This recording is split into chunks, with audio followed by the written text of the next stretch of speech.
क्या तेजस्वी यादव का खुद को सीएम फेस घोषित करना कांग्रेस को नागवार गुजर रहा है?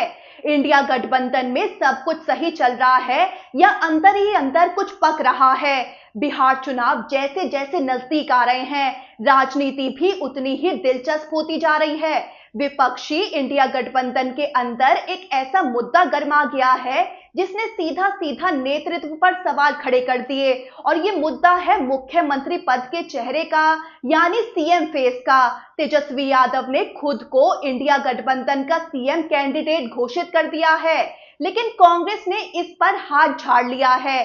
तो क्या ये सिर्फ एक राजनीतिक रणनीति है या किसी तूफान की आहट है? पहले आपको बताते हैं कि तेजस्वी यादव ने क्या कहा है।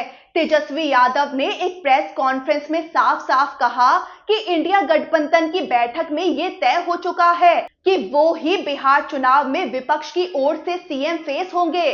तेजस्वी यादव का दावा था कि गठबंधन की सभी पार्टियां इस पर सहमत हो चुकी हैं, लेकिन इस बयान के ठीक 24 घंटे बाद ही कांग्रेस ने यू टर्न ले लिया। अब बताते हैं कि कांग्रेस ने क्या जवाब दिया है। बिहार कांग्रेस अध्यक्ष राजेश कुमार ने बयान दिया कि अभी इंडिया गठबंधन ने सीएम फेस तय नहीं किया है।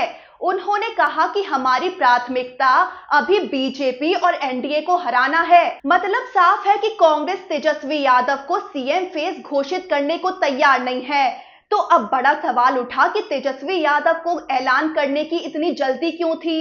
तेजस्वी यादव जानते हैं कि अगर चुनाव से पहले सीएम फेस फाइनल नहीं हुआ तो चुनाव के बाद कांग्रेस मोल भाव की स्थिति में आ सकती है, और यही वो चीज है जो आरजेडी और लालू यादव बिल्कुल नहीं चाहते। इसीलिए तेजस्वी यादव ने पहले ही ऐलान कर दिया ताकि चुनाव से पहले ही स्थिति साफ हो जाए और मतदाताओं को एक साफ चेहरा मिले। अब बड़ी बात, लालू यादव और तेजस्वी यादव की रणनीति क्या है। आरजेडी हमेशा से खुद को गठबंधन में बड़े भाई की भूमिका में देखती आई है।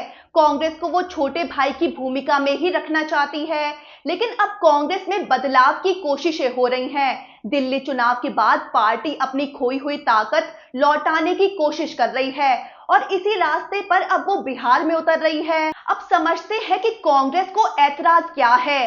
कांग्रेस का सोचना है कि अगर वो तेजस्वी यादव को सीएम फेस मान लेती है तो इससे राष्ट्रीय राजनीति में उसकी स्थानीय पार्टियों के अधीन होने की छवि बनेगी। कांग्रेस खास तौर पर हिंदी पट्टी में अपना खोया हुआ जनाधार वापस पाना चाहती है, और उसके लिए जरूरी है कि वो बड़े भाई की भूमिका निभाए, ना कि आरजेडी जैसी क्षेत्रीय पार्टियों के पीछे खड़ी दिखे। ये ठीक वैसा है जैसा बीजेपी अब कई राज्यों में कर रही है। वहां एनडीए की बाकी पार्टियां उसके नेतृत्व में चल रही हैं। वहीं कांग्रेस का मकसद आरजेडी पर दबाव बनाना भी है।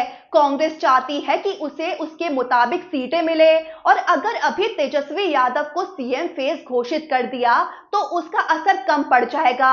ऐसे में ये एक डील की तरह देखा जा रहा है कि जब तक आरजेडी कांग्रेस को उसके मुताबिक सीटें नहीं देती, तब तक कांग्रेस तेजस्वी यादव को सीएम फेस मानने को तैयार नहीं होगी। अब राजनीतिक विशेषज्ञों की माने तो तेजस्वी यादव ने ये बयान देकर दो बड़े मकसद साधे।